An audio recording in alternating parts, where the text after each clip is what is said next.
চীনে সফরের দ্বিতীয় দিনে বোয়াও ফোরামে অংশ নেওয়া সহ বেশ কয়েকটি বৈঠক করবেন প্রধান উপদেষ্টা। কাল প্রেসিডেন্ট শি জিনপিং এর সাথে দ্বিপাক্ষিক আলোচনা। বাংলাদেশের সাথে তাদের অনেক অনেক প্রজেক্ট নিয়ে আলাপগুলো হবে, যে কোথায় কোথায় তারা বাংলাদেশকে তারা সহায়তা করতে পারেন। ডিসেম্বরে জাতীয় নির্বাচনের সম্ভাবনা ক্ষীণ মনে করেন রাজনীতিবিদ ও বিশেষজ্ঞরা। সংস্কার দৃশ্যমান না হলে আগ্রহ হারাবে মানুষ। ছাত্রদের যে দলটা করা হয়েছে সেই দলের সময় তো দরকার, রিয়েলিটি এটা। ডক্টর ইউনূস বলেছেন তাদেরকে তো সেই সুযোগ দিতে হবে। এরকমই যদি হয় তাহলে তো বড় প্রস্তুত করাই যেতে পারে। যত দেরি হয়ে যাবে তত তো সংস্কার প্রতি মানুষের আগ্রহ কমবে, রাজনৈতিক দলগুলো আগ্রহ কমবে, তখন এটার আপিল কমে যায়। এনসিপির ভোটারের ন্যূনতম বয়সসীমা 16 করার প্রস্তাবের পক্ষে বিপক্ষে মতামত। আন্তর্জাতিক আইন সহ বেশ কিছু প্রতিবন্ধকতা খতিয়ে দেখার আহ্বান। সাইকোলজিক্যালি 16 বছরের একটা ছেলে বা মেয়ে cannot choose the right, cannot take the right decision. ঘরমুখী মানুষের চাপ ঢাকা সিলেট মহাসড়কে। বিশৃঙ্খল চলাচলে বিভিন্ন পয়েন্টে যানজট। পুলিশের পাশাপাশি শৃঙ্খলা রক্ষার দায়িত্বে শিক্ষার্থীরা। লম্বা ছুটিতে টাকা উত্তোলনের একমাত্র ভরসা এটিএম বুথ। ব্যাংকাররা জানালেন পর্যাপ্ত অর্থের পাশাপাশি নিশ্চিত করা হবে নিরাপত্তা। নেত্রকোনায় নদী দখল করে সাবেক পুলিশ কর্মকর্তার পুকুর বিলাস। ক্ষমতাশীলদের হাতে জিম্মি স্থানীয়রা। উদ্ধার ও খননের উদ্যোগ প্রশাসনের।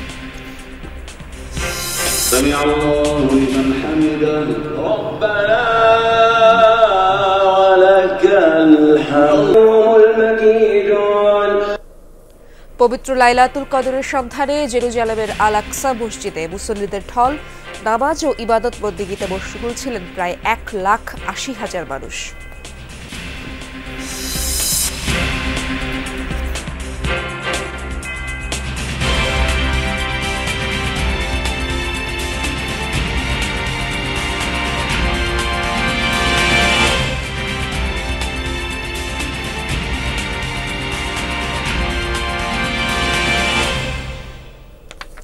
আমন্ত্রণ যমুনা নিউজে আপনাদের সঙ্গে আছি আমি ইশরাত জাহান। এতক্ষণ শিরোনাম দেখছিলেন। 4 দিনের সফরে চীনে পৌঁছানোর পর ব্যস্ত সময় পার করছেন প্রধান উপদেষ্টা অধ্যাপক ডক্টর মোহাম্মদ ইউনূস। বৃহস্পতিবার Boao forum for Asia BFA সম্মেলনের উদ্বোধনীতে ভাষণ দেবেন তিনি। বিএফএ আন্তর্জাতিক কনভেনশন সেন্টারের এই অধিবেশনের পর খাদ্য ও কৃষি সংস্থার মহাপরিচালক কু দৌইয়ুং স্থানীয় সময় দুপুর 2টায় বাংলাদেশের প্রধান উপদেষ্টার সঙ্গে সাক্ষাৎ করবেন। এছাড়া জাতিসংঘের সাবেক মহাসচিব বান কি মুনের সাথে একটি দ্বিপাক্ষিক বৈঠক করবেন প্রফেসর ইউনূস। রাশিয়ার উপপ্রধানমন্ত্রীর সাথেও সাক্ষাৎ করবেন প্রধান উপদেষ্টা। বোয়াও ফোরামের পাশাপাশি চীনের বিশ্বখ্যাত কোম্পানিগুলোর প্রধান নির্বাহীর সাথে বৈঠকের কথা রয়েছে তার। অধ্যাপক ইউনূস এবং চীনের প্রেসিডেন্ট শি জিনপিং এর মধ্যে প্রথম দ্বিপাক্ষিক বৈঠক 28শে মার্চ বেইজিংয়ে অনুষ্ঠিত হবে। সেখানে দ্বিপাক্ষিক স্বার্থ সংশ্লিষ্ট বিষয়ে আলোচনায় স্থান পাবে। 29শে মার্চ অধ্যাপক ইউনূস পিকিং বিশ্ববিদ্যালয়ে বক্তৃতা দেবেন এবং বিশ্ববিদ্যালয়টি বাংলাদেশের প্রধান উপদেষ্টাকে সম্মানসূচক ডক্টরেট ডিগ্রি প্রদান করবে। আমাদের সম্পর্কটা আরো নতুন উচ্চতায় উঠুক, তো সেই অনুযায়ী বাংলাদেশের সাথে তাদের যে সম্পর্ক, যে গভীরতা, সেটাকে আরো কত দূর এগিয়ে নেওয়া যায় সেগুলো। এর ক্ষেত্রে বাংলাদেশের সাথে তাদের অনেক অনেক প্রজেক্ট নিয়ে আলাপগুলো হবে, যে কোথায় কোথায় তারা বাংলাদেশকে তারা সহায়তা করতে পারেন সেই বিষয়টা দেখা হবে। প্লাস আমরাও তাদের সাথে আরো কিভাবে আরো আরো অন্যান্য অনেক বিষয় আছে। আপনি জানেন রোহিঙ্গা বিষয়ে চায়না বেশ কিছু বছর আগে নিজেরা কিছু এফার্ট নিয়েছিল, সেই বিষয়গুলো আছে। প্রধান উপদেষ্টার ভাষণে নির্বাচন ডিসেম্বরে না হওয়ার ইঙ্গিত দেখছেন রাজনীতিবিদ ও বিশেষজ্ঞরা। কারো কারো মতে নতুন দলকে সুবিধা দিতেই এমন পরিকল্পনা করছে সরকার। সংস্কার প্রক্রিয়া বাস্তবায়নে সময় লাগার কথা বলা হলেও বিশ্লেষকদের মতে বেশি দেরি হলে নতুন নতুন চ্যালেঞ্জের মুখে পড়বে সরকার। দৃশ্যমান না হলে সংস্কার নিয়ে মানুষের আগ্রহ কমতে থাকবে। রাজপথে থাকা পুরনো রাজনৈতিক দলগুলোর মূল আলোচনা নির্বাচন ঘিরে। ডিসেম্বরের আগে নির্বাচনের দাবি জানিয়ে আসছেন তারা। বিভিন্ন সময়ে বিদেশি মিডিয়ার কাছে প্রধান উপদেষ্টার দেয়া বক্তব্যে ডিসেম্বরে নির্বাচনের সম্ভাব্যতা দেখলেও মঙ্গলবারের ভাষণে তা দেখছেন না কেউ কেউ, বরং নির্বাচন কিছুটা পিছিয়ে যাওয়ার ইঙ্গিতের কথা জানান তারা। মনে হচ্ছে ডিসেম্বরের ডেডলাইনটা আর থাকছে না, যেহেতু ডিসেম্বর থেকে জুন, এমন তো বলা হয়নি ডিসেম্বর থেকে ফেব্রুয়ারি, তো 6 মাসের একটা ব্যবধান। মনে হচ্ছে যে নির্বাচন একটু পিছাচ্ছে, এবং যদিও বলা হচ্ছে যে বক্তব্যে বলা হচ্ছে যে নির্বাচন কমিশন প্রস্তুতি নিচ্ছে, কিন্তু প্রস্তুতির যে ধরন সেটা তো দৃশ্যমান না। ছাত্রদের যে দলটা করা হয়েছে সেই দলের সময় তো দরকার, তো রিয়েলিটি এটা। তারা যদি চায়, এবং ডক্টর ইউনূস বলেছেন তাদেরকে তো সেই সুযোগ দিতে হবে, তারা দল করতে পারে যাতে, এটা যদি সেরকম সুযোগ দেওয়া হয়, কারণ এরকমই যদি হয় তাহলে তো বড় প্রস্তুত করাই যেতে পারে। কেন আপনি দেবেন? নর্মাল প্রসেসে যান। সরকারের বার্তা ছিল সংস্কারের সাথে নির্বাচনের সময়সীমা সম্পর্কিত। জুন পর্যন্ত ভোট গড়ানোর মানে কি তবে দীর্ঘ সংস্কার প্যাকেজের দিকে হাঁটছে সরকার? আমি মনে করি না যে বিএনপির সঙ্গে আটকে যাবে, তবে এই প্রক্রিয়ায় ডক্টর ইউনূস যেরকম করে সংস্কার চাইছিলেন সেরকম করে করতে পারবেন বলে আমার মনে হয় না। কারণ বিএনপি সংবিধান সংস্কারের অনেকগুলো ব্যাপারে তাদের জায়গা হয়তো ছাড়বেই না। যত দেরি হয়ে যাবে তত তো সংস্কারের প্রতি মানুষের আগ্রহ কমবে, রাজনৈতিক দলগুলো আগ্রহ কমবে, তখন এটার আপিল কমে যায়। এই আপিলটা কমে গেলে তো এটাকে বাস্তবায়ন করা কঠিন।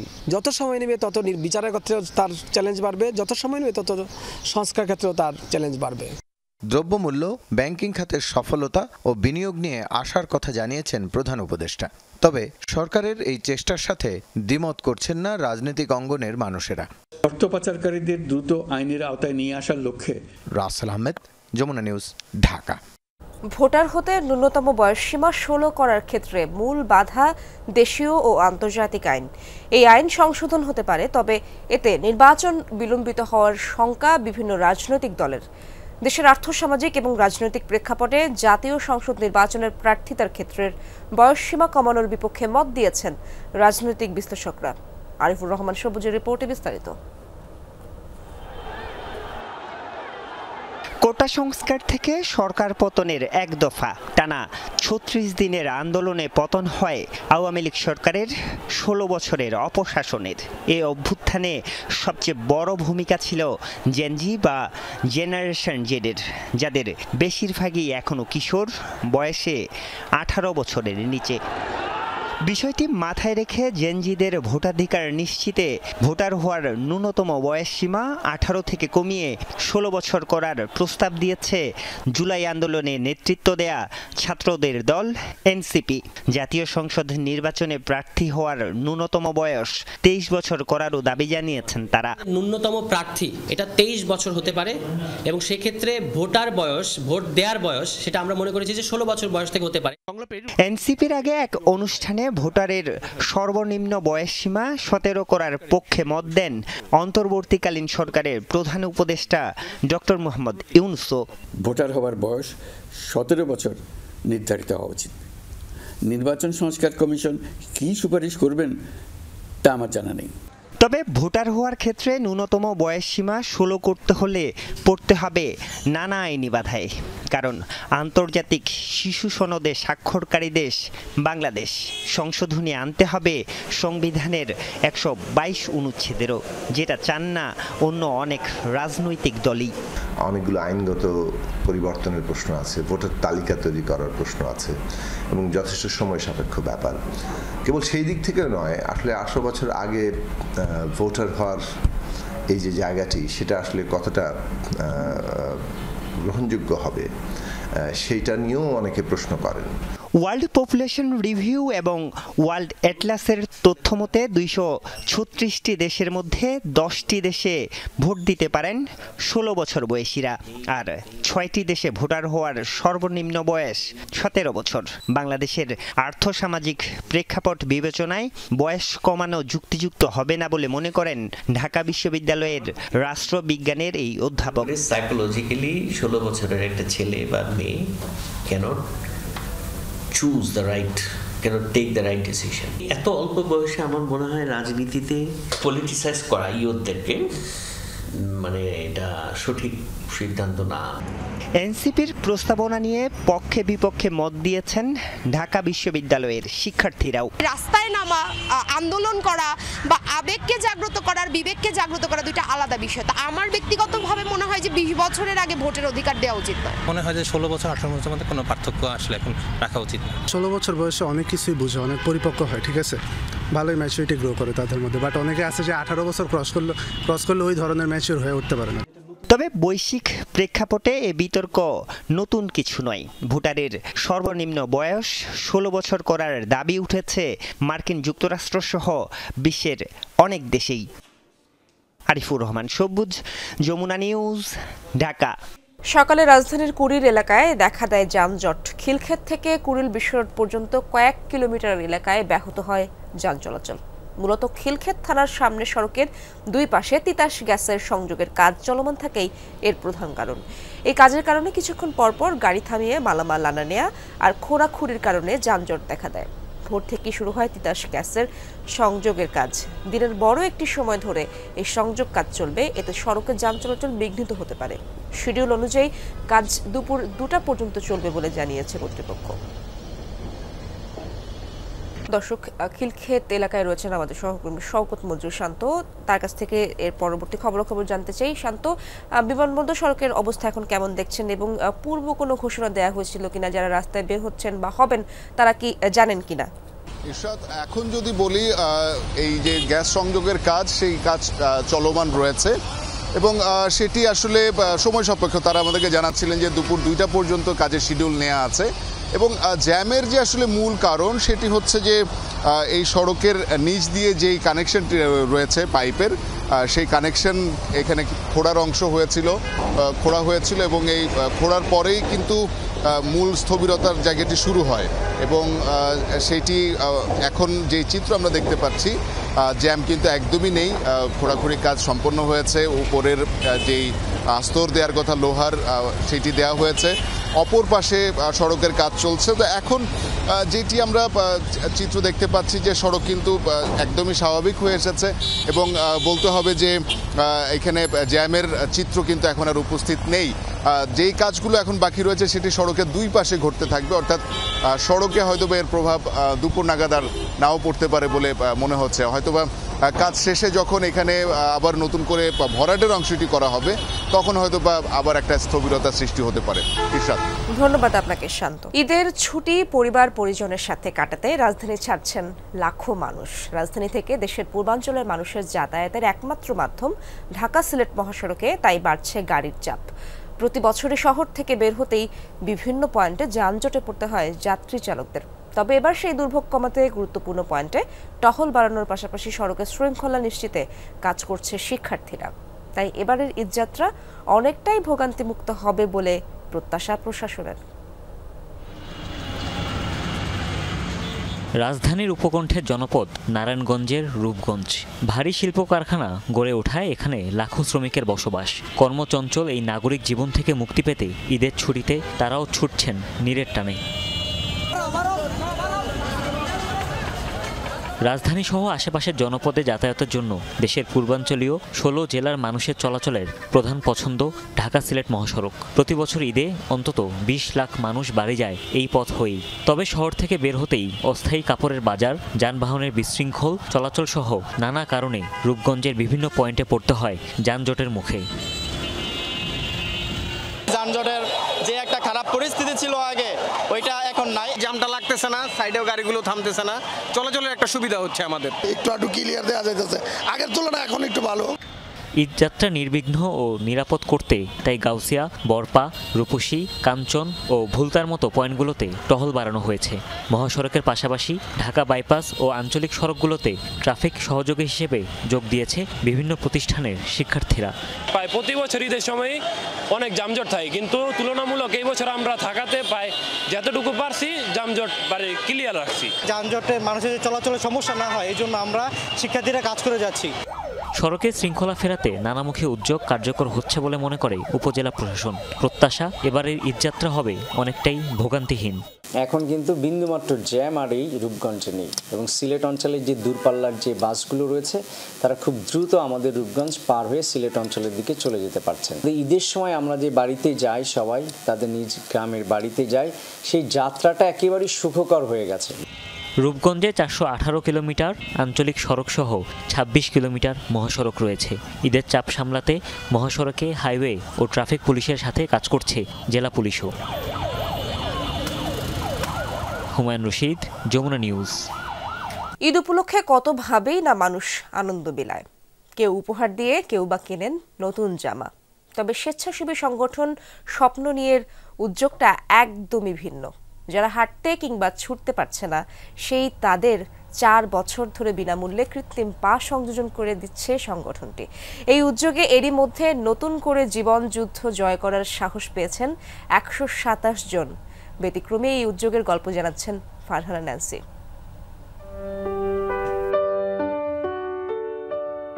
অন্যদের মতো পরিপূর্ণ মানুষ হয়ে পৃথিবীতে আসা হয়নি শাকিলের। ভাবেননি নিজের 2 পায়ে হাঁটা হবে কোনোদিন। স্বপ্ন আজ সত্যি হলো। 2 পায়ে হেঁটে যাবে স্কুলে, চেনা অচেনা গন্তব্যে। স্বপ্ন দেখে পড়াশোনা করে বিসিএস ক্যাডার হবেন।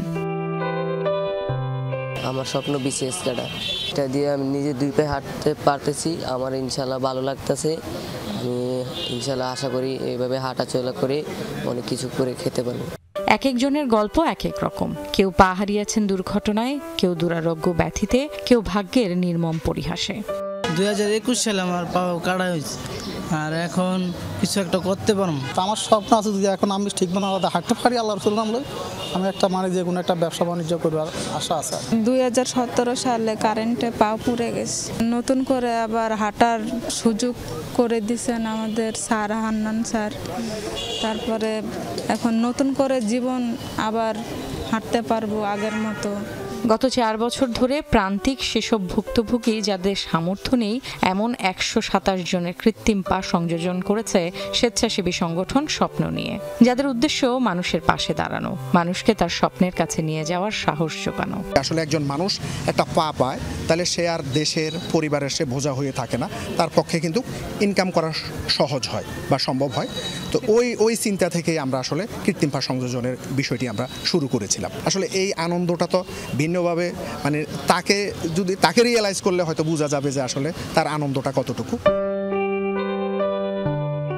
এই হাসি মুখগুলো দেখেন, এক পলকে নিঃসন্দেহে মনে হবে সৃষ্টিকর্তার কঠিন সমীকরণ পেরিয়ে আশীর্বাদের পরশ ছড়িয়েছে। প্রতিজনের স্বপ্নের সারথি হয়ে স্বপ্ন নিয়ে প্রতিষ্ঠানটি এগিয়ে এসেছে বলেই এই মুখগুলোতে নয়া আশার সঞ্চার ঘটেছে। নিজ পায়ে হাঁটছে এখন তারা, যেতে হবে বহুদূর। Farhana Nancy, Jamuna news, Dhaka. 582 কোটি টাকার সার আত্মসাতের অভিযোগে অভিযুক্ত নরসিংদী 2 আসনের সাবেক এমপি কামরুল আশরাফ খান পটনের বনানীর বাসায় অভিযান চালিয়েছে দুর্নীতি দমন কমিশন। বুধবার মধ্যরাতে এই অভিযান পরিচালনা করে দুদক। তবে এ সময় কেউ গণমাধ্যমের সাথে কথা বলেননি। 2023 সালের 26 নভেম্বর দুদকের ঢাকা সমন্বিত জেলা কার্যালয় 1-এ সংস্থাটির উপপরিচালক মোহাম্মদ রফিকুজ্জামান বাদী হয়ে সার আত্মসাতের অভিযোগে মামলা করেন।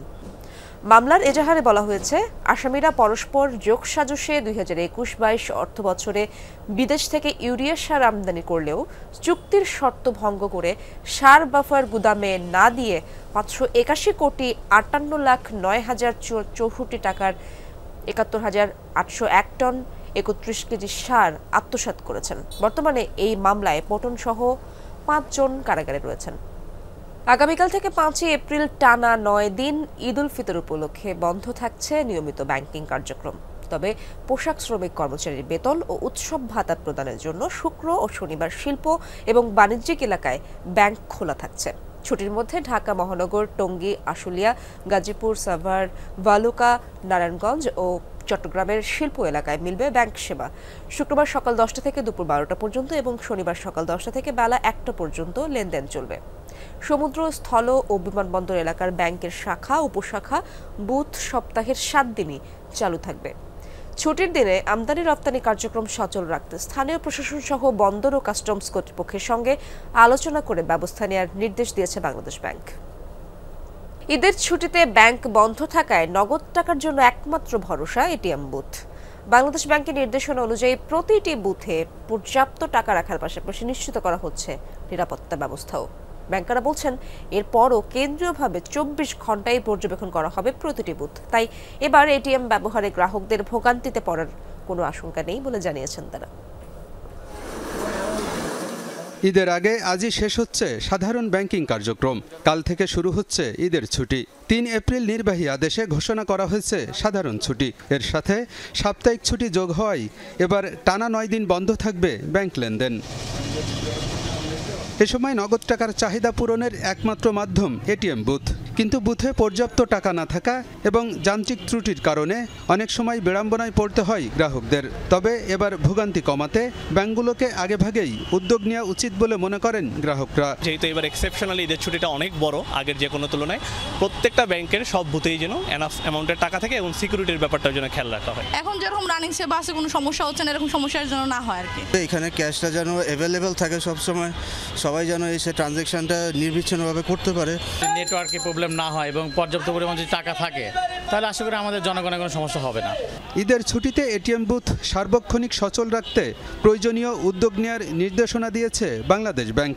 পর্যাপ্ত টাকা রাখার পাশাপাশি নিরাপত্তা নিশ্চিত করতে বলেছে কেন্দ্রীয় ব্যাংক। এ নির্দেশনা মেনে কাজ করছে ব্যাংকগুলো। তাই গ্রাহকদের ভোগান্তিতে পড়তে হবে না বলেও আশ্বাস দিয়েছেন ব্যাংকাররা। By rotation basis even Eid day also আমাদের কিন্তু এরা কাজ করবে প্রতি 8 ঘন্টা পর পর, এবং তার জন্য আমরা আলাদাভাবে ইনসেন্টিফাই করছি তাদেরকে যে একটা সিঙ্গেল জায়গাতেও যেন আমাদের টাকার শর্ট না পড়ে। It connects with the reputations of the bank, এবং that is the opportunity for us to give this right services to our customers. এই 7 দিনে আমাদের পর্যাপ্ত টাকা আমাদের প্রত্যেকে এটিএমে রাখতে হবে। সেই হিসাবে আমাদের যে রিকোয়ারমেন্ট, আমরা থার্ড পার্টি কিন্তু কিছু এজেন্ট আমরা কিন্তু অলরেডি ডিপ্লয় করেছি। অনেক মনিটরিং আমাদের হেড অফিস থেকে, প্রায় 4-500 এটিএম আছে, এখান থেকে কিন্তু মনিটরিং করছে যে কোন এটিএমে টাকাটা কমে যাচ্ছে, এখান থেকে পরিষ্কার দেখা যাচ্ছে। সাথে সাথে আমরা কল করছি, অন কলে অনলাইনে তারা থাকছে এবং সাথে সাথে তারা যায়। টাকার ইনশাল্লাহ সমস্যা আমার মনে হয় হবে না। কেনাকাটা সহ বিভিন্ন লেনদেনে ব্যবহার বেড়েছে কার্ড এবং মোবাইল ব্যাংকিংয়ের। তাই নগদ টাকার চাহিদা আগের চেয়ে কমেছে বলেও জানান ব্যাংকাররা। আমাদের যে মোবাইল ওয়ালেট আছে সেখানেও কিন্তু মানুষ হিউজ টাকা জমা করে রাখবে বলে আমি বিশ্বাস করি। কেনাকাটার জিনিসটা কিন্তু আগে ওই মেগা শপ মলে ছিল, এখন তো ছোট ছোট দোকানেও কিন্তু আপনি দেখবেন যে পজ মেশিন চলে গেছে। So I think that will not be an issues for the, এবং এটা আস্তে আস্তে মানুষ ভুলেই যাবে, ক্যাশ টাকার ব্যবহারটা আস্তে আস্তে কমে যাবে like the other country. Cox's Bazar, তারপরে বিভিন্ন বড় বড় রিসোর্ট, এইসব জায়গায় তারা টাকার ইয়ে করবে। সেই সব জায়গাগুলোতে আমরা বেশি মনিটরিং করছি। সবচেয়ে বড় জিনিস সব কার্ডের ব্যবহার হচ্ছে। কার্ডের ব্যবহার হলে পরে ধরেন আপনার ওই সমস্ত জায়গার পেমেন্টগুলো কার্ডে দিতে পারছে, যার জন্য কিন্তু ওভারঅল একটা ক্রাইসিস, আমরা যতটা যে 9 দিনে আমাদের একটা বড় ক্রাইসিস হবে, ক্রাইসিস হওয়ার কোনো কারণ নেই। এছাড়া এক ব্যাংকের কার্ড দিয়ে অন্য ব্যাংকের এটিএম বুথ থেকে টাকা তোলার সুযোগ রয়েছে।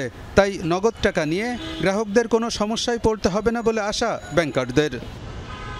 আলমগীর হোসেন, যমুনা নিউজ, ঢাকা। চট্টগ্রামের সীতাকুণ্ডে দুর্বৃত্তদের হাতে খুন হয়েছেন উপজেলা কৃষক দলের এক নেতা। প্রত্যক্ষদর্শীরা জানায়, বুধবার ইফতারের পর ঘর থেকে বের হলে বেশ কয়েকজন দুর্বৃত্ত সীতাকুণ্ড উপজেলা কৃষক দলের সাংগঠনিক সম্পাদক নাসির উদ্দিনের উপর অতর্কিত হামলা করে। এ সময় তাকে এলোপাতাড়ি কুপিয়ে জখম করে পালিয়ে যায় তারা। স্থানীয়রা উদ্ধার করে হাসপাতালে নিলে চিকিৎসক তাকে মৃত ঘোষণা করেন। জড়িতদের গ্রেপ্তার অভিযান চলছে বলে জানিয়েছে সীতাকুণ্ড থানা। পরিবার জানায়, মাটি কাটার ব্যবসা নিয়ে দীর্ঘদিন ধরেই একটি পক্ষের সাথে বিরোধ চলে আসছিল নিহত কৃষক দল নেতা। নেত্রকোনায় নদী দখল করে শান বাঁধানো পুকুর গড়েছেন সাবেক অতিরিক্ত ডিআইজি প্রলয় কুমার জোয়ারদার। তার দেখা দেখি আরও অনেকেই গিলে খেয়েছে ধলেশ্বরী নদী। চলছে মাছ চাষ ও আবাদ। এরই মধ্যে জেলার সব নদ নদীর তালিকা চূড়ান্ত করেছে প্রশাসন। খনন করে প্রাণ ফেরানোর আশ্বাস দেওয়া হয়েছে। বারোহাট্টার জিতন গ্রামে শান বাঁধানো পুকুর, বাদ দিয়ে চলছে মাছ চাষাবাদও। দেখে কারো বোঝার উপায় নেই এটি ধলেশ্বরী নদীর জায়গা। দখল করেছেন সাবেক অতিরিক্ত ডিআইজি প্রলয় জোয়ারদার। বর্তমানে পলাতক তিনি। পুকুর তো ব্যাগটা নদী বাঁধছে, এইদিকে তো নাই। এটা নদী আছে না, এই একখানে তো হুসুনি দিয়ে আছে, এই বেড়া হুসুনি পিছনে সামনে গেলে আপনার আরো নদীর সব দিক সব জায়গায়। হ্যাঁ, এলাকার আরো অনেকেই দখল করেছেন নদী। একইভাবে কেউ করছেন মাছ চাষ, কেউ বা করছেন আবাদ। এতে মরে গেছে এক সময়ের খরস্রোতা নদীটি। ছোট সময় জাল দিয়ে অনেক মাছ টাছ মারা গেছে এখানে, কিন্তু এখন তো পানি বাধা থাকে, যার জন্য মাছ টাছ কোথাও থেকে আসে না। নদীটা দখল হয়েছে, মানে দুনো সাইডেই নিছে, দলটা ছুটে দাও, এটাই চাই আমরা। সম্প্রতি পানি উন্নয়ন বোর্ডের কাছ থেকে নেত্রকোনার নদ নদীর বিষয়ে তথ্য নিয়েছে জেলা প্রশাসন। এখন পর্যন্ত ৯৫টি নদ নদীর তালিকা চূড়ান্ত করা হয়েছে, যার বেশিরভাগই দখল দূষণে আক্রান্ত। সেগুলো দখলমুক্তের পাশাপাশি খনন করা হবে বলেও জানিয়েছে প্রশাসন। অপরিকল্পিতভাবে বাঁধ কিংবা মাছ ধরার জন্য জাল ফেলে কিংবা আরো অনেক ধরনের মানে এনফোর্সমেন্টের কারণে নদীটা হয়ে গেছে আর কি, প্রাকৃতিক পরিবেশটা নষ্ট হয়ে গেছে। আমরা জনগণকে জানাতে চাই যে এই নদীগুলো নেত্রকোনাতে রয়েছে, এছাড়াও যদি আরো কোনো নদী থাকে যেগুলো আমাদের এই তালিকায় আনা দরকার, সেগুলো আমাদের এই তালিকা সংশোধন করে আগামী ১ মাসের মধ্যে এই তালিকা আমরা পাঠাবো। নদী খেকোদের বিরুদ্ধে ব্যবস্থা নেওয়ারও আশ্বাস দিয়েছে প্রশাসন। ওবায়দুর রহমান, যমুনা নিউজ। তরমুজের বাম্পার ফলনের পরও ভোলার চাষিদের মুখে হাসি নেই। বাজারে সিন্ডিকেটের কারণে হাড় ভাঙা খাটুনির ফসল বিক্রি করতে হিমশিম খেতে হচ্ছে। মিলছে না কাঙ্ক্ষিত দাম, রয়েছে লোকসানের শঙ্কাও। মাঠ পর্যায়ে যখন তরমুজের দাম নিয়ে কৃষকের হাহাকার, তখনই খুচরা বাজারে রসালো এই ফলের ঊর্ধ্বমুখী দর নিয়ে রয়েছে ক্রেতাদের অসন্তোষ। নীল আকাশের নিচে বিস্তৃত সবুজের সমারোহ, দৃষ্টিসীমার পুরোটা জুড়েই তরমুজের মাঠ। আবহাওয়ার আশীর্বাদে এবছর ভোলার বিভিন্ন চরে তরমুজের ফলন হয়েছে প্রত্যাশার চেয়েও বেশি। দলে দলে পরিশ্রমের ফসল পরিচর্যা করছেন কৃষকরা। 40 একর তরমুজ আমরা করছি, তো মোটামুটি আবহাওয়া অনুকূল থাকার কারণে ইনশাল্লাহ ফলন ভালো, এতে আমরা খুশি। 3-4 মাস তরমুজ চাষ করতেছি, আমার তরমুজ এখন কাটার সময় হয়েছে, আমি ফলন ভালো পাইছি। ফলন ভালো হলেও চাষিদের দুশ্চিন্তা বাড়িয়েছে তরমুজের বাজার দর। অভিযোগ করেন সিন্ডিকেটের কারণে মিলছে না কাঙ্ক্ষিত দাম, লাভের বদলে লোকসান গুনতে হচ্ছে অনেককে। অভিযোগ অস্বীকার করে ফরিয়ারা বলেন, গুণগত মান এবং আকারের উপর তরমুজের দাম নির্ধারণ করা হয়। 10 কেজি 12 কেজি যে মালটা, এটা মনে করেন আমরা হাই রেট উপরে পাই 20,000 টাকা। 20,000 টাকা, তারপরে আমাদের বিভিন্ন খরচ কেরিং নিয়ে সব মিলে আমরা হাতে পাই ধরেন 15,000 টাকা কিংবা 13,000 টাকা আমরা পাই। এতে আমাদের 13 মনে করেন লাভবান আমরা হইতে পারতেছি না। 4টি মাস আপনার এই তরমুজের পিছিয়ে যে সময় শ্রম মেধা অর্থ ব্যয় করতেছি, তরমুজ আসার পরে আমরা এই তরমুজের সঠিক মূল্য পাইতেছি না। না পাওয়ার কারণ হলো একটা সিন্ডিকেটে কাজ করতেছে না। এখানে কোনো সিন্ডিকেট নাই, এখানে সরাসরি কৃষকের মাল নিয়ে আসে, আবার পাইকারে নিয়ে যায়, ফেব্রুয়ারি নিয়ে আবার খুচরা বিক্রি করে। তরমুজ নিয়ে আসার পর আমরা বড়, মাঝারি, ছোট সাইজ করি। সাইজ করার পরে প্রতিদিন সকালবেলা ডাক হয়। এদিকে কৃষক ন্যায্য মূল্য না পেলেও খুচরা বাজারে তরমুজের দাম মধ্যবিত্তের নাগালের বাইরেই বলা চলে। হুট করে দামের এমন তারতম্য কেন, এই প্রশ্ন দোকানীদের কাছে। 100 টাকা কিনে 200-150 টাকা বেচুন, বেচা 50 টাকা লাভ হইব। তখন মাল কম কিনুম, কমে বেচলাম, বেশি কিনুম, বেশি দামে বেচুম। আমাকে কিনার বিশেষ কিনা মাল বেচা কিনা হয়। মাছ কিনছি 10,000 টাকা শত, এটা আমাকেও 15,000 টাকা শত বেচলে আমাকেও ঘর ভাড়া সহ, জায়গা ভাড়া সহ, পোলাপানে বেতন সহ আমাকে মিলে শুইব। সিন্ডিকেট এবং অসাধু ব্যবসায়ীদের বিরুদ্ধে অভিযান চলমান রয়েছে বলে জানালেন ভোক্তা অধিদপ্তরের কর্মকর্তারা। তরমুজের যেন কৃষক ন্যায্য দামটা পায় এবং আড়তদারি, পাইকারি, খুচরা বাজারে যেন এই দামটা খুব বেশি না হয়, ভোক্তার যেন এই সহনীয় পর্যায়ে দামটা থাকে, সেই বিষয়ে আমরা কাজ করছি। জেলায় এবছর 13,610 হেক্টর জমিতে তরমুজের আবাদ হয়েছে। রাহিম সারোয়ার, যমুনা নিউজ। ঈদের কেনাকাটার অন্যতম অনুষঙ্গ গয়না। নতুন পোশাকের সাথে মিল রেখে গয়না কিনতে ক্রেতারা যাচ্ছেন জুয়েলারিগুলোতে। বাজার ঘুরে দেখা গেছে বরাবরের মতো এবারও স্বর্ণের গয়নার চেয়ে ইমিটেশনেরই চাহিদা বেশি। বিক্রেতারা বলছেন এবছর ক্রেতাদের ঝোঁক কানের দুল, নেকলেস ও চুড়ির প্রতি। তবে রোজার শেষের দিকে জামা কাপড় কেনার পাট চুকিয়ে ক্রেতারা মনোযোগী হবেন গয়নার দিকে, আশা বিক্রেতাদের। ঈদ মানে খুশি, ঈদ মানে আনন্দ। সেই রোজার ঈদের আর বেশি দিন বাকি নেই, তাই নিজেকে এবং পরিবারের সদস্যদের জন্য কেনাকাটা করতে ভিড় বাড়ছে মার্কেটগুলোতে। নারীরা পোশাক ও জুতার পাশাপাশি নিজেদের সাজাতে বেছে নেয় হরেক রকমের অলংকার। গহনা হিসেবেও কারো পছন্দ চুড়ি, কারো ব্রেসলেট, কারো বা আবার দুল। সব শপিংই শেষ, এখন শেষে মানে টুকটাক গহনা এটা সেটা নেওয়ার জন্যই আসা। হিজাবের জন্য ব্রুজ নিয়েছি, ব্রেসলেট নিয়েছি, রিং নিয়েছি, অর্নামেন্টস হিসেবে চেইন নেওয়া হয়েছে, কানের দুল নেওয়া হয়েছে আর ব্রেসলেট নেওয়া হয়েছে। আজকে আসলাম গহনা কেনার জন্য, এখনো কিনি নাই, জাস্ট আসছি। ব্রেসলেট আছে আর এমনি আপনি ইন্ডিয়ার ভিতরে আপনার ডায়মন্ড কার্ডের সেট চলতেছে এবং আপনার এই ধরনের আপনার লট টাইপের যে সেটগুলি আছে এগুলো আপনি খুবই ভালো চলতেছে। অন্যান্য বারের তুলনায় এবারে গহনার মার্কেটে চাহিদা বেশি চীনা পণ্যের। দুল, চুড়ি, হিজাব পিন থেকে শুরু করে রয়েছে হরেক রকমের বাহারি পণ্য। আর ডিজাইন বৈচিত্র্যের জন্যই ক্রেতাদের আগ্রহ বেশি। চুড়ি, আংটি আর নাকের ফুল, লকেট, কানের দুল এগুলো নেওয়া হয়েছে। আজকে আসছি ব্রেসলেট, ঘড়ি এগুলো দেখতে। এবার চাহিদা খুব কম, আপনার এবার চাইনিজ প্রোডাক্টগুলোর প্রতি বেশি কাস্টমার আকৃষ্ট। জুয়েলারি আইটেমটা কিন্তু লাস্ট দিকেই চলে বেশি, সবাই শাড়ি কেনার পরে দেখা গেলো ম্যাচ করে এগুলা কেনাকাটা করে। অন্যান্য বারের চেয়ে এবার গহনার দাম কিছুটা বেশি বলেও জানান ক্রেতারা। দাম আমার অন্যান্য বারের তুলনায় এবার সামান্য বেশি মনে হচ্ছে। দাম মোটামুটি একটু বেশি, বাট কোয়ালিটি অনুযায়ী ঠিক আছে। ঈদে পরিবারের পাশাপাশি নিজেদের সাজাতে চলছে শেষ মুহূর্তের কেনাকাটা। লামিয়া তিথি, যমুনা নিউজ, ঢাকা। প্রতি ঈদেই যেন দেশি পোশাকের পাশাপাশি শৌখিন ক্রেতাদের আলাদা নজরদারিতে থাকে ভারতীয় ও পাকিস্তানি পোশাক। ছেলেদের shirt, pant, T shirt, panjabi, জুতাও রয়েছে গুরুত্বের তালিকায়। শেষ সময়ের ব্যস্ততায় জমে উঠেছে ঈদ বাজার। ভিসা জটিলতা এবার দেশে ঢুকতে পারেনি ভারতীয় পোশাক, তবে পাশের দেশের জনপ্রিয় ডিজাইনের পোশাক এবার তৈরি হয়েছে বাংলাদেশেই। বেচা বিক্রিও খারাপ না। বাচ্চাদের জন্য চায়না পার্টি ফ্রকের পাশাপাশি এবার মার্কেট পেয়েছে পাকিস্তানি পোশাকগুলো। আমাদের তো আর্থসামাজিক অবস্থা এখন অনেকটা ইমপ্রুভ হয়েছে, তবে আমাদের উচিত আরও দেশীয় পণ্যের প্রতি ঝুঁকা। নারীদের পোশাকের মধ্যে মূল আকর্ষণ হীরামান্ডি, লাসা, গাউন। অনেকে আবার পশ্চিমা ধাঁচের পোশাকও দেখছেন। নির্বিঘ্নে কেনাকাটায় নিরাপত্তার বিষয়টিও নিশ্চিত করেছে স্থানীয় প্রশাসন। ভোক্তাধিকার তো রেগুলারই এখন আমরা মোবাইল কোড করছি, যে আমাদের ম্যাজিস্ট্রেট একজন মানে এর সাথে এনগেজ অলওয়েজ করে রেখেছি ভোক্তা অধিকারের সাথে। ঝালকাঠির বিপণী বিতানগুলোতেও ক্রেতাদের উপচে পড়া ভিড়। পছন্দের তালিকায় রয়েছে পাকিস্তানি থ্রি পিস, লেহেঙ্গা, সারারা, রং বেরঙের শাড়ি। ছেলেরা পছন্দ করছেন পাকিস্তানি ও আফগানিস্তানের পাঞ্জাবি, তবে দাম নিয়ে রয়েছে মিশ্র প্রতিক্রিয়া।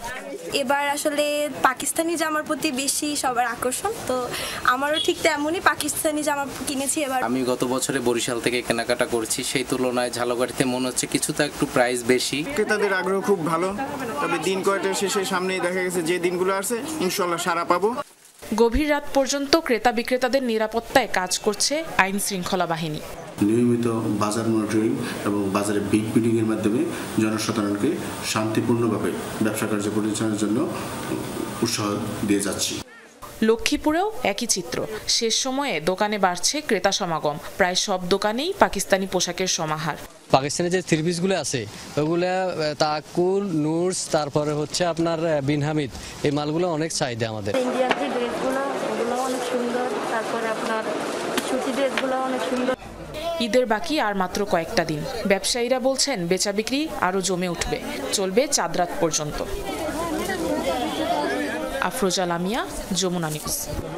তৈরি পোশাকের এই যুগেও ঝালকাঠির বাজারে বানানো পোশাকের কদর এতটুকুও কমেনি। ব্যস্ত এই শহরে সারা বছর তৈরি পোশাক কিনে সময় বাঁচাতে চাইলেও ঈদ এলে প্রয়োজন পড়ে বাড়তি প্রস্তুতির। তাই উৎসবপ্রেমী মানুষরা ছুটে যান দর্জিপাড়ায়, সেখানে রুচি অনুযায়ী তৈরি করে নেন পছন্দের পোশাক। শহরের কাপড়িয়া পট্টি, দর্জিপাড়া সহ সবগুলো টেইলার্সে চলছে পোশাক বানানোর ব্যস্ততা। ঈদের আর মাত্র কয়েকদিন বাকি। শেষ সময়ে পছন্দের পোশাক বানাতে ভিড় বাড়ছে দর্জির দোকানে। উৎসব প্রেমীরা বিভিন্ন ধরনের গজ কাপড় ও আনস্টিচ কাপড় নিয়ে three piece, two piece, Punjabi সহ বিভিন্ন ধরনের পোশাকের ফরমাইশ দিচ্ছেন।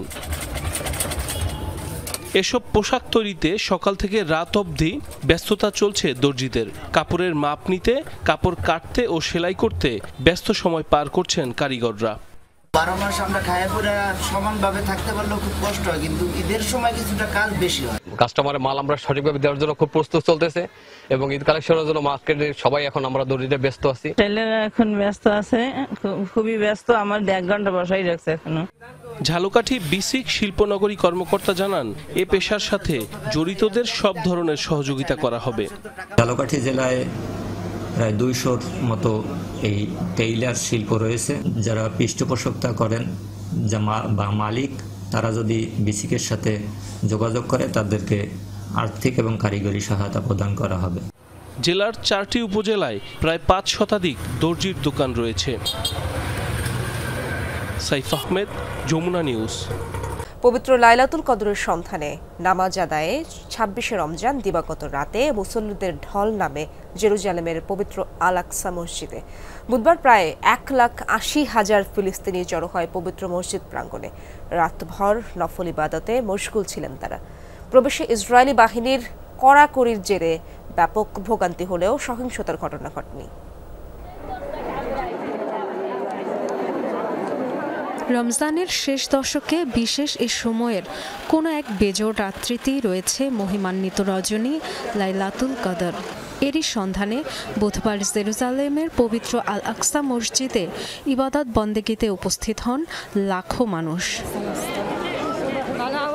বেলা হওয়ার পর থেকেই পবিত্র মসজিদ প্রাঙ্গণে জড়ো হতে থাকে ফিলিস্তিনিরা। পশ্চিম তীরের বিভিন্ন এলাকা সহ দূর দূরান্ত থেকে আসেন মুসল্লিরা। তবে ইসরায়েলি বাহিনীর হেনস্থা থেকে রেহাই মেলেনি এবারও। মসজিদে প্রবেশের আগে একের পর এক চেকপয়েন্ট মোতায়েন করা হয় নিরাপত্তা বাহিনীর বিপুল সংখ্যক সদস্য। তল্লাশির কবলে সাধারণ মুসল্লিরা। ঘণ্টার পর ঘণ্টা অপেক্ষা করে গেট পার হতে হয়ে যায় বিকেল।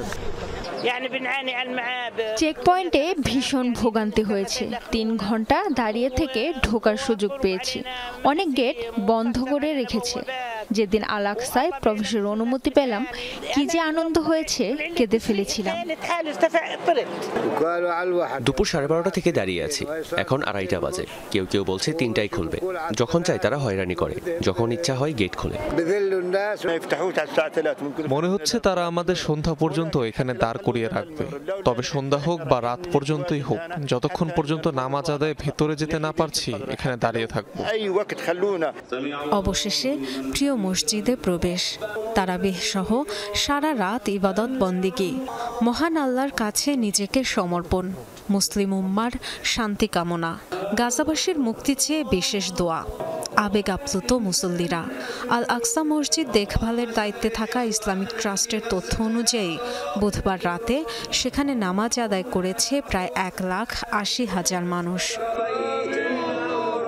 প্রতিবারের মতো চলতি রমজানের আগেও পবিত্র আল আকসায় প্রবেশে কড়াকড়ি আরোপ করে ইসরায়েলিরা। বিশাল এই মসজিদে প্রায় 3 লাখ মানুষের নামাজের ব্যবস্থা রয়েছে। Dorothy Tasrin, Jamuna news. এবার হামাসের বিরুদ্ধে বিক্ষোভ হয়েছে গাজায়। ইসরায়েলের সাথে যুদ্ধ শুরুর পর প্রথমবারের মতো ফিলিস্তিনের স্বাধীনতাকামী সংগঠনটির বিরুদ্ধে ক্ষোভ জানালেন উপত্যকার বাসিন্দারা। প্রশ্ন ছুড়েছেন, ক্ষমতা থেকে হামাস সরে গেলেই যদি যুদ্ধ বন্ধ হবে, তবে কেন এখনও গদি ছাড়ছে না গোষ্ঠীটি? যদিও ফিলিস্তিনিদের এই বিক্ষোভ নিয়ে কোনো প্রতিক্রিয়া জানায়নি হামাস।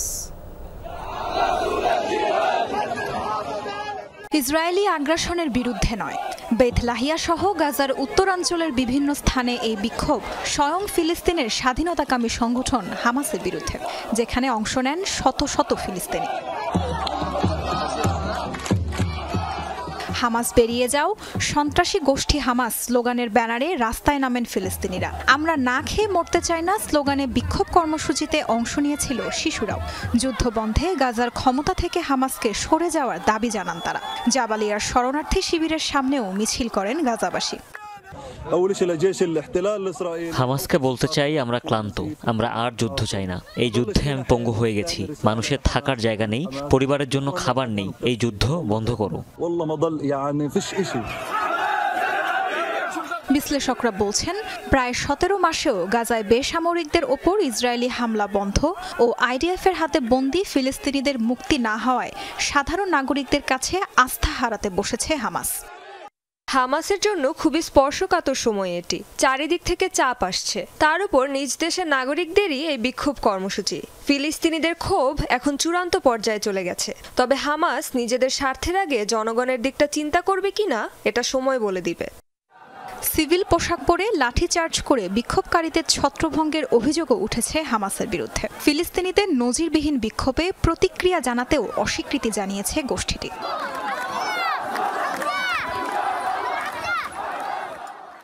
প্রতিদ্বন্দ্বী সংগঠন ফাত্তাহকে নির্বাচনে হারিয়ে 2007 সাল থেকে গাজাকে এককভাবে শাসন করে আসছে হামাস।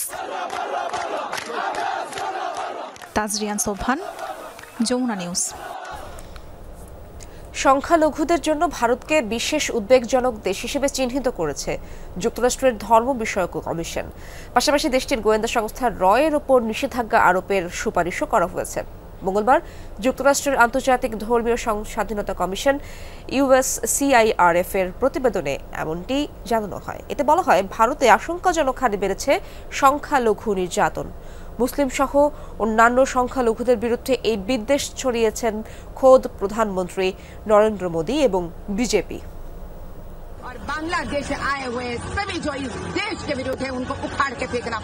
ভারতে সংখ্যালঘু নির্যাতন ইস্যুটি আলোচিত দীর্ঘদিন ধরেই।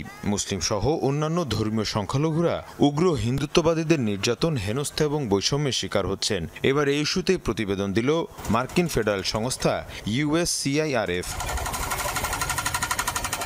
মঙ্গলবার যুক্তরাষ্ট্রের আন্তর্জাতিক ধর্মীয় স্বাধীনতা কমিশনের বার্ষিক প্রতিবেদন প্রকাশিত হয়। এতে উঠে আসে ভারতে চলমান সংখ্যালঘু নির্যাতনের বিষয়টি। প্রতিবেদনে ধর্মীয় নিপীড়ন হওয়া দেশগুলোর মধ্যে অন্যতম দেশ হিসেবে ভারতকে চিহ্নিত করা হয়, অন্তর্ভুক্ত করা হয় রেড জোনে। প্রতিবেদনে বলা হয়, 2024 সালে দেশটিতে ধর্মীয় স্বাধীনতার পরিস্থিতির আরও অবনতি হয়েছে। প্রতিবেদনে আরও বলা হয়, মুসলিমদের বিরুদ্ধে উদ্দেশ্য প্রণোদিতভাবে প্রোপাগান্ডা ছড়ানো হচ্ছে। ক্ষমতাসীন দল বিজেপি এবং প্রধানমন্ত্রী নরেন্দ্র মোদীও মুসলিম সহ অন্যান্য ধর্মীয় সংখ্যালঘুদের বিরুদ্ধে বিদ্বেষপূর্ণ বক্তব্য দিয়েছেন বলে প্রতিবেদনে উল্লেখ করা হয়। পাশাপাশি প্রতিবেদনে উঠে আসে ভারতের গোয়েন্দা সংস্থা রিসার্চ অ্যান্ড অ্যানালাইসিস উইং রয়ের ওপর নিষেধাজ্ঞার বিষয়টি। ভারতীয় গোয়েন্দা সংস্থা রয়ের বিরুদ্ধে 2023 সালে নিউ ইয়র্কে এক মার্কিন শিখ নাগরিককে হত্যা চেষ্টার অভিযোগ ওঠে। তারই আলোকে রয়ের ওপর নিষেধাজ্ঞার সুপারিশ করা হয় প্রতিবেদনে। এদিকে বুধবার ওই প্রতিবেদনের বিষয়ে প্রতিক্রিয়া জানিয়েছে দিল্লি। ভারতের পররাষ্ট্র মন্ত্রণালয়ের মুখপাত্র রণধীর জয়সওয়ালের দেয়া বিবৃতিতে বলা হয়, প্রতিবেদনটি উদ্দেশ্য প্রণোদিত। এর আগে গেল বছরও মার্কিন ধর্মীয় স্বাধীনতার প্রতিবেদনে ভারতের সমালোচনা করা হয়। মীর মুশফিকা হাসান, যমুনা নিউজ। দর্শক, এই ছিল যমুনা নিউজে এতক্ষণ যারা সঙ্গে ছিলেন সবাইকে ধন্যবাদ।